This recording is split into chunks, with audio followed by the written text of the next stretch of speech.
Hey there guys, in today's video I'm going to show you how I built this little structure you see sitting behind me. Now what is it for, you may ask, because most of my projects usually have some sort of a practical need.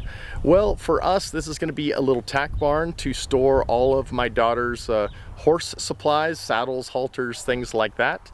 But for anybody else who is interested in building a small structure, this could be a little garden shed or a man cave or a little guest quarters if you want. So in this video I'm going to show you how I built it, and during the course of the build you're going to notice I am running all my tools off of a Bluetti power station.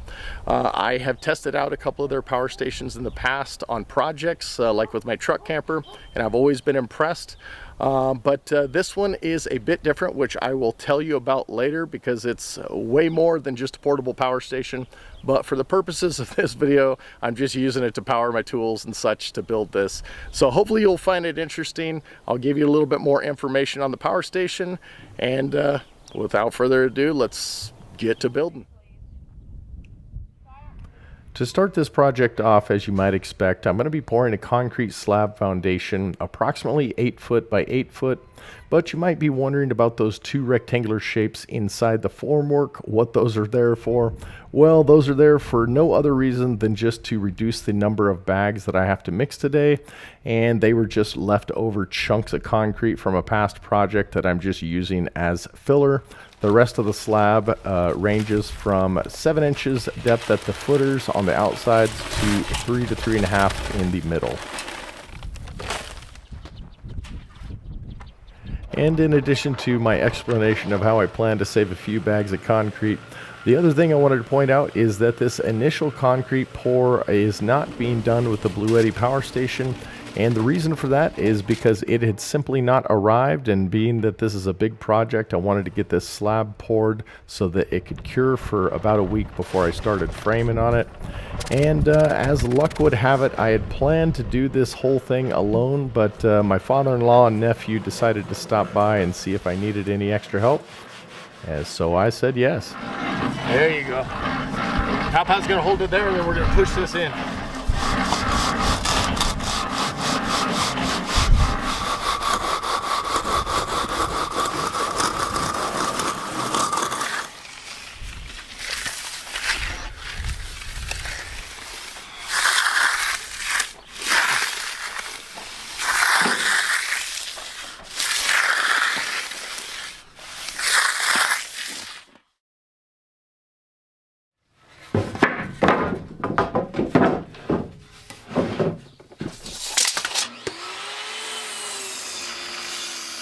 Now to frame this little structure up, it's probably not a whole lot different than what you haven't seen 1,000 times before.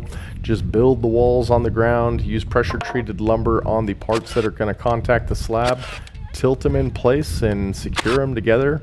And you'll notice I'm setting them over concrete anchor bolts that I had placed during the pour when the concrete was wet. And one little thing I will point out though is you'll notice that I have about a 1/2 inch gap from the outside of the concrete to the wall, and that is to allow the sheathing to sit flush with the concrete so that when I end up putting my siding on or weathering paper, everything is flush and there's no gaps. And then you'll see for notching these rafters, I just use a little chunk of wood, trace the pattern, and then cut it out with the jigsaw.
All right, so at this point in the video, you've seen me run a few of my tools off this Apex 300 power station, and it's performed as you would expect, and as I've shown in the past when I've worked on a project and shown you guys how a power station can power things like obviously my tools or a freezer, things like that.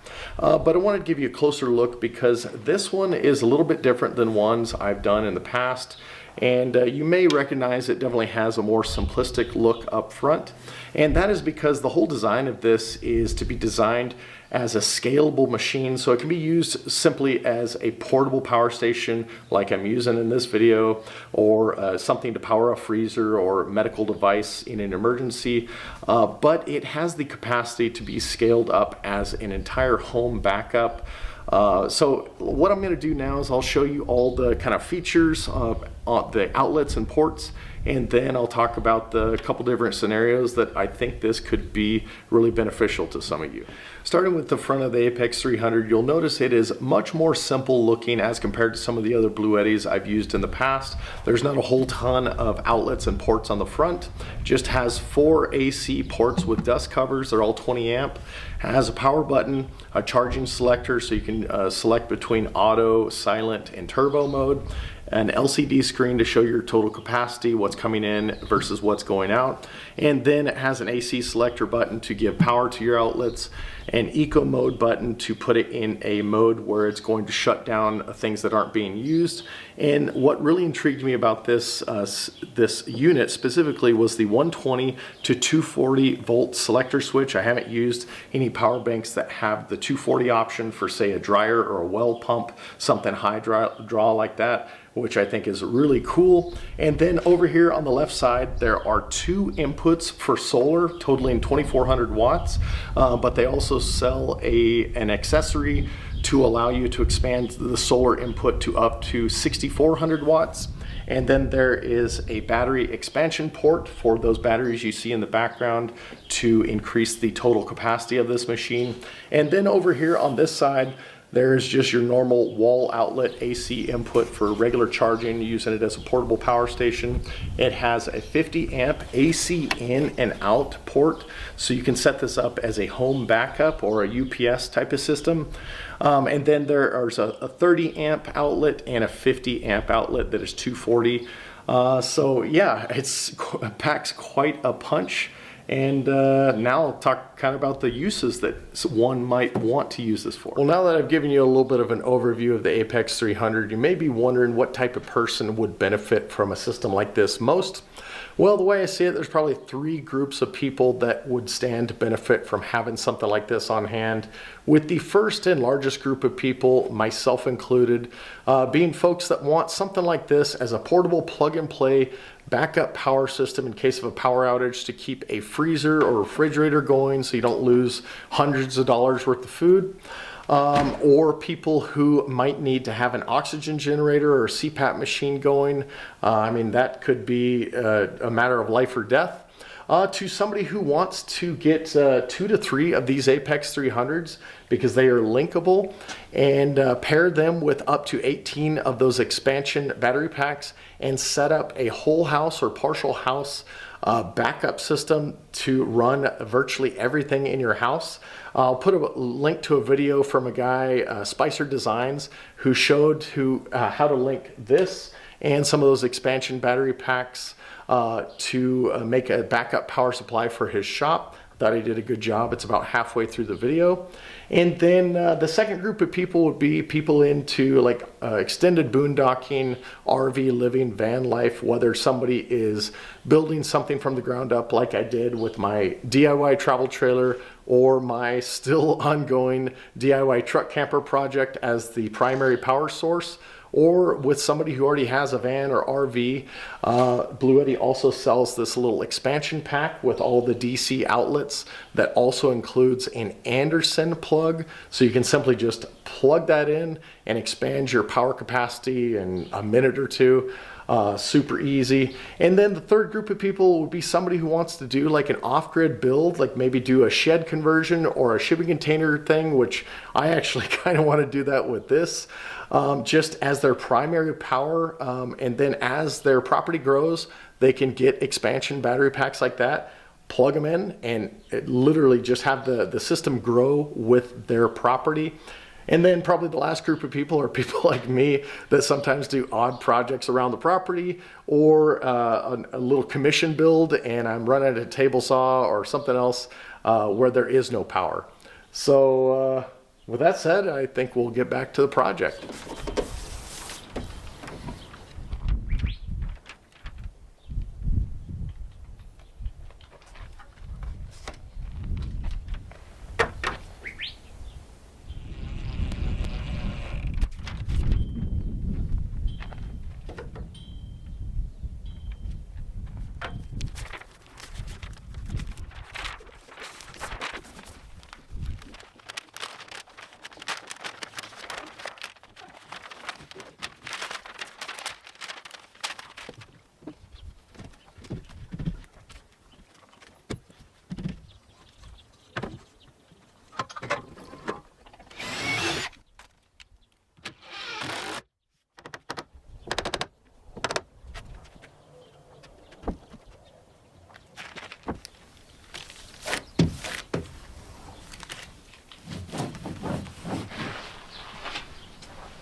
And because I am using mostly battery operated tools on this build, I have a little battery charging setup with the power station just to keep everything all topped off. Not really a true drain on a station like this, but just wanted to show you how I am charging all the batteries.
And as promised, here is that additional slab I said I would do, running the mixer just off the Bluetti.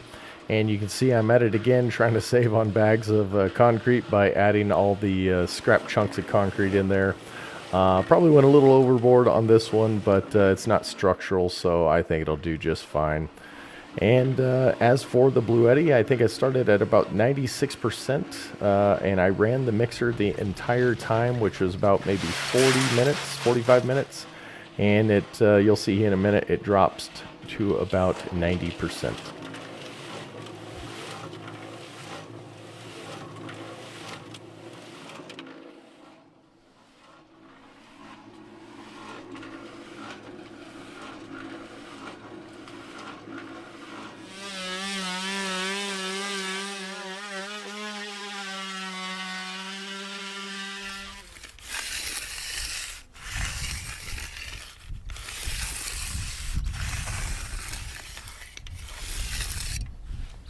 And the last little bit is this door and window trim. Just kind of tucks right behind the roofing, right around the door and the window. You can see I already got the window done.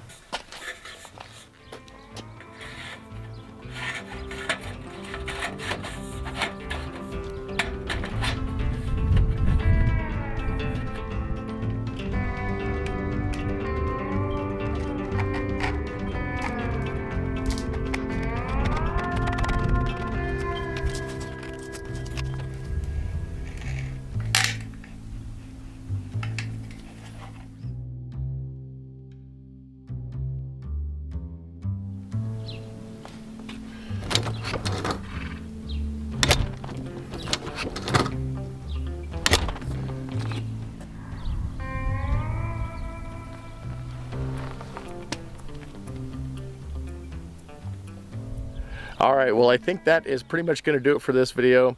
Hopefully you found it interesting. And if you haven't already guessed, this is just going to be part one of at least one or two other parts, because in this video, I essentially just built a shell that's dried in, but obviously there's no insulation or electrical run or wall coverings or shelves and saddle racks or whatever else I need to put in there. But so far, I think it is looking pretty cool.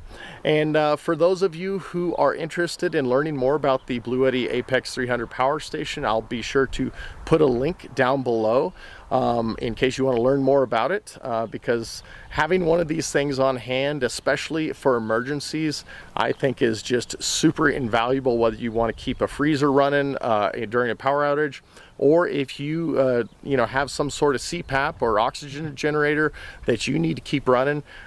This is super important, something like this to have on hand. So definitely go check out a little bit more about the power station, or even if you are one of those people who might want to use it as the expandable foundation to do a little off-grid setup or some cool RV thing. I am already thinking about ideas to incorporate this into these couple of shipping container projects that I have just barely started. So anyway, now you probably might have some additional questions, because as you can tell by the door, this is maybe a little bit more fancy than some of my more practical builds. And I'll just tell you, that door is just because I found it on Facebook Marketplace, and the guy was asking like 450 bucks for it. I offered him 300 because I thought it looked pretty cool. It had the threshold, and it was pre-hung, and it's just a really nice door. So that's why I got kind of a super modern door on there. And then the other thing I wanted to point out, since I mentioned Facebook Marketplace, all the siding on this building, I literally was up on a mountain about maybe a month ago.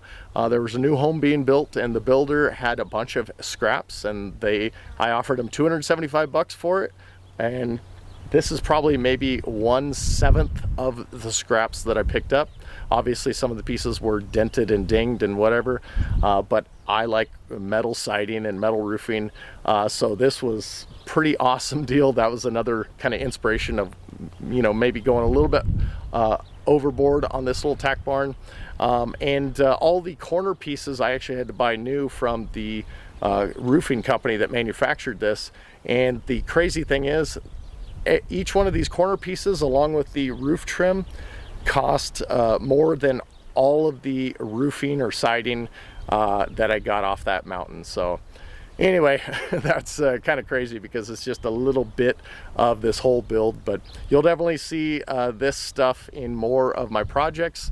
Probably the only thing I do not like about it is its dark color, just because we live in the desert and, you know, absorbs the heat from the sun. But I don't know, I figure I'll add an extra inch or two of insulation, and I think it'll do just fine. So I think that's it. As for next projects, obviously this is going to be coming up next, the shipping container project, and eventually I will get that truck camper project back in the fold pretty soon. So as always, I appreciate you watching. Give me a thumbs up if you like this. Hit the subscribe button for more similar content, and until I see you again, God bless.